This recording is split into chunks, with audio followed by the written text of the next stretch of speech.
They ask you how you are, you just have to say that you're fine when you're not really fine. Konnichiwa everybody and welcome back to yet another weird video. So Guardians of the Galaxy Volume 3 हमारे सामने बहुत सारे questions फेंकती है and इस video में अपन उन्हीं questions को discuss करेंगे, जैसे गमोरा हमारी मेन टाइमलाइन में क्यों है, हाई एवोल्यूशनरी का एक्चुअल प्लान क्या है, या फिर guardians of the Galaxy volume 3 में एक्चुअली मरेगा कौन। एंड इन सारे क्वेश्चंस के आंसर्स तुम्हें प्रोबेबली इस वीडियो में मिल जाएंगे एंड इस वीडियो को एंड तक जरूर देखना for a better understanding. And अब चलो शुरू करते हैं। सबसे पहला एंड सबसे वियर्ड क्वेश्चन, गमोरा अभी भी मेन टाइमलाइन में क्या कर रही है। एंड अगर तुम अभी भी कंफ्यूज्ड हो कि ये गमोरा कौन है, तो हमारी जो मेन टाइमलाइन की गमोरा थी उसे थैनोस ने सोल स्टोन के लिए जान से मार दिया था एंड ये जो गमोरा है ये पास्ट से आई हुई थैनोस के साथ वाली गमोरा है। हाँ, ये वही गमोरा है जिसने स्टार लॉर्ड के अखरोट तोड़ दिए थे एंड बेचारे का फ्यूचर डार्क कर दिया था।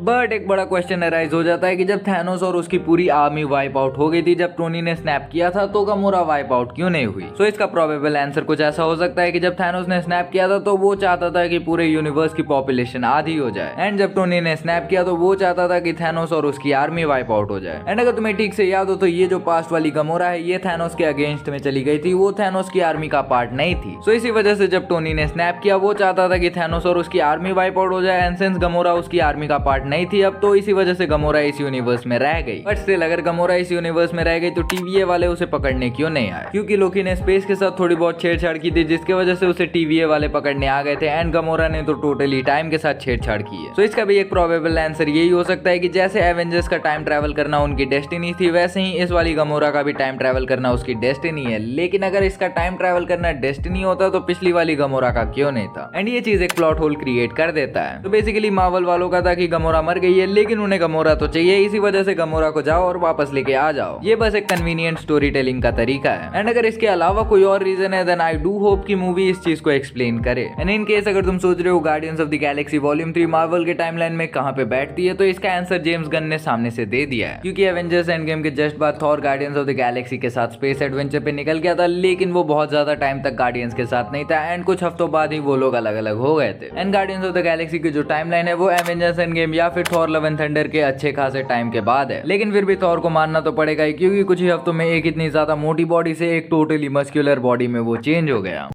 भाई साहब कुछ ज्यादा नहीं हो गया। बट अच्छा हुआ गार्डियंस ने अपने रास्ते बदल लिए, वरना ये मूवी भी थॉर लव एंड थंडर जैसी हो जाती। एंड अब अगले क्वेश्चन के लिए, मूवी में actually rocket and high evolutionary के बीच में चल क्या रहा है। सो अगर तुम्हें हाई एवोल्यूशनरी के बारे में नहीं पता है तो मैं तुम्हें बता दूं कि हाई एवोल्यूशनरी एक नॉर्मल इंसान रहता है, लेकिन ये बहुत ही ज्यादा हरामी इंसान रहता है एंड ये एक साइंटिफिक जीनियस रहता है, लेकिन इसके अंदर जानवरों पे एक्सपेरिमेंट करने का एक कीड़ा रहता है। एंड ये अपने जानवरों के एक्सपेरिमेंट को इस लेवल तक लेके जाता है कि इन जानवरों को human speech and human abilities के केपेबल बना देता है एंड देन वो उनको ले जाके छोड़ देता है काउंटर अर्थ पे। तो हमें ट्रेलर में एक बार दिखाया गया था कि गार्डियंस एक ऐसे प्लेनेट पे उतर रहे हैं जहाँ पे चारों तरफ बस जानवर ही जानवर है, लेकिन वो कपड़े पहनते हैं और वो इंसानों जैसी बातें करते हैं, एग्जैक्टली जैसा रॉकेट करता है। तो इस मूवी में भी हाई एवोल्यूशनरी ने वही किया जो कि वो कॉमिक बुक्स में करता है, जानवरों पे एक्सपेरिमेंट। एंड देन ये जो जगह है ये भी अर्थ जैसी दिख रही है, तो ये काउंटर अर्थ है, लेकिन हाई एवोल्यूशनरी काउंटर अर्थ पे नहीं होगा। हाई एवोल्यूशनरी इस वाली जगह पे हो सकता है जहाँ पे Guardians of the Galaxy Among Us जैसे कलरफुल स्पेस सूट्स पहन के जा रहे हैं एंड काउंटर अर्थ को हाई एवोल्यूशनरी का कोई हेंचमैन कंट्रोल कर रहा होगा। एंड ये वाली जो काउंटर अर्थ की स्टोरी है ये सॉर्ट ऑफ हाफ वर्ल्ड जैसी स्टोरी भी हो सकती है, क्योंकि हाफ वर्ल्ड के जो इनहैबिटेंट्स थे उन लोगों ने इन जानवरों को हाफ वर्ल्ड पे लाया था एंड उसके बाद से जब उन्हें वहां से जाना था तो ये लोग उन्हें वहीं पे छोड़ के चले गए एंड उन्होंने रोबोट्स का क्रिएशन किया जो इन जानवरों की देखभाल करते। एंड देन उसके बाद से इन्हीं रोबोट्स ने उन जानवरों पे एक्सपेरिमेंट किया एंड उन्हीं में से एक का नतीजा है rocket raccoon. So since guardians of the Galaxy volume 3 में रॉकेट की ओरिजिन को थोड़ा बहुत चेंज किया जा रहा है, तो हो सकता है कि हाई एवोल्यूशनरी ने इन सब पे एक्सपेरिमेंट तो किया हो लेकिन वो प्लेनेट छोड़ के चला गया हो इन सब से बोर होके। And now it's big brain time. So बहुत सारे सीक्वेंसेस में ऑलमोस्ट हर एक सीक्वेंस में ही Rocket Guardians of the Galaxy के साथ नहीं है, तो हो सकता है हाई एवोल्यूशनरी ने रॉकेट रैकून को उठवा लिया हो, या फिर ये भी हो सकता है कि हाई एवोल्यूशनरी कुछ बहुत ही बड़ा कांड करने जा रहा हो जिसे रॉकेट रोकना चाहता है, क्योंकि वो सोचता है कि ये उसकी जिम्मेदारी है। क्योंकि ट्रेलर में रॉकेट एक बार के लिए बोलता है कि वो अब अपने पास्ट से भागेगा नहीं। तो हो सकता है कि रॉकेट हाई एवोल्यूशनरी के पीछे हो या फिर हाई एवोल्यूशनरी रॉकेट के पीछे हो and Guardians of the Galaxy इन दोनों के पीछे हो, क्योंकि गार्डियंस का प्रोबेबल एंड गोल यही होगा कि उन्हें रॉकेट को बचाना है। And now for the biggest question कि एक्चुअली मरेगा कौन guardians of the Galaxy volume 3 में। सो इस लाइन में सबसे आगे जो है वो ऑब्वियसली रॉकेट रैकून है, क्योंकि हमें रॉकेट का पास्ट दिखाया जाने वाला है इस मूवी में एंड उसके ट्रॉमास को भी दिखाया जाने वाला है इस मूवी में। एंड रॉकेट अब अपने पास्ट से भाग भाग के थक चुका है एंड अब वो अपने पास्ट को फेस करना चाहता है। एंड मूवी के ट्रेलर में बहुत सारे ऐसे हिंट दिए गए हैं जिससे पता चलता है कि रॉकेट मर सकता है इस मूवी में। एंड कॉमिक बुक्स के अंदर सिर्फ रॉकेट पे एक्सपेरिमेंट करके उसे human speech and human actions के केपेबल नहीं बनाया जाता है। इनफैक्ट उसके अंदर बहुत ज्यादा एक्सपेरिमेंट्स किए जाते हैं एंड उसके पार्ट्स को रिप्लेस किया जाता है एंड मैकेनिकल पार्ट्स को उसकी बॉडी के अंदर इंजेस्ट किया जाता है, जिसके वजह से एक सर्टेन टाइम के बाद से रॉकेट के मल्टीपल ऑर्गन साइमल्टेनियसली फेल कर जाते हैं एंड इसी के वजह से रॉकेट मर जाता है। तो हो सकता है कि हमारे MCU वाले रॉकेट की बॉडी में भी कुछ मैकेनिकल इम्प्लांट्स किए गए हों एंड ये चीज रॉकेट को ऑलरेडी पता चल चुकी है कि उसके पास अब बहुत ज्यादा टाइम नहीं बचा है एंड इसी वजह से वो एक आखिरी बार अपने पास्ट के ट्रॉमा यानी कि हाई एवोल्यूशनरी से एक डील करके देखना चाहता है। एंड जो दूसरा कंटेंडर है मरने के लिए वो है ड्रैक्स, क्योंकि ड्रैक्स का जो स्टोरी आर्क है वो कंप्लीट हो चुका है, क्योंकि ड्रैक्स का जो मेन पर्पस होता है वो होता है थैनोस को मारना। एंड कॉमिक बुक्स के अंदर ड्रैक्स थैनोस की चेस्ट के आर पार पंच कर देता है। इवन तो वो MCU में ऐसा नहीं कर पाया, लेकिन फिर भी थैनोस तो मर चुका है एंड उसका मेन जो मिशन था वो अकॉम्प्लिश हो चुका है। एंड अब ड्रैक्स के पास एज अ कैरेक्टर बहुत ज्यादा कुछ करने को नहीं है एंड वो एक कॉमेडिक रिलीफ का ही काम करता है। एंड डेव बटिस्टा जो कि ड्रैक्स का रोल करते हैं वो भी बोल रहे थे कि ये मूवी उनकी आखिरी मूवी होने वाली है MCU में। डेव बटिस्टा का कहना है कि वो अपने मसल्स को सस्टेन नहीं कर पा रहे हैं एंड उनके मसल्स लूज होना चालू हो चुके हैं सिंस डेव बटिस्टा की अब उम्र हो चुकी है। बट मेरे को ये बहुत ज्यादा बड़ी प्रॉब्लम नहीं दिख रही है, क्योंकि MCU बहुत ज्यादा हेवीली रिलाई करता है CGI पे, तो वो CGI का यूज कर सकते हैं ड्रैक्स की बॉडी पे। बट ये भी तो बात है कि ड्रैक्स का स्टोरी आर्क खत्म हो चुका है एंड इन दोनों के अलावा कोई तीसरा कैरेक्टर भी हो सकता है जो कि मर जाए, या फिर ये भी हो सकता है कि 2 या 3 कैरेक्टर्स साथ में मर जाएं, क्योंकि guardians of the Galaxy volume 1 या फिर guardians of the Galaxy volume 2 दोनों में ही जो एंडिंग में डेथ हुई थी वो बहुत ही ज्यादा अनएक्सपेक्टेड थी। तो ये भी हो सकता है कि हम यहाँ स्पेक्यूलेट कर रहे हैं कि रॉकेट मरेगा या फिर ड्रैक्स मरेगा एंड कोई तीसरा कैरेक्टर मर जाए। So Guardians of the Galaxy volume 3 के लिए क्वेश्चंस तो हैं, लेकिन उन क्वेश्चंस का आंसर भी हमें मूवी में मिल जाएगा। एंड ये भी हो सकता है कि हमने जो भी बातें यहाँ डिस्कस की उनमें से भी कुछ बातें सच हो जाए मूवी में।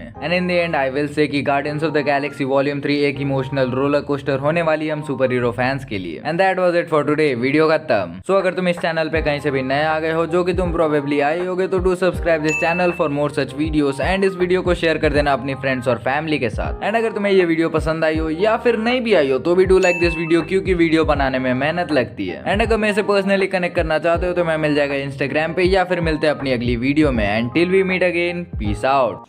Oh, and in case I don't see you, good afternoon, good evening, and good night.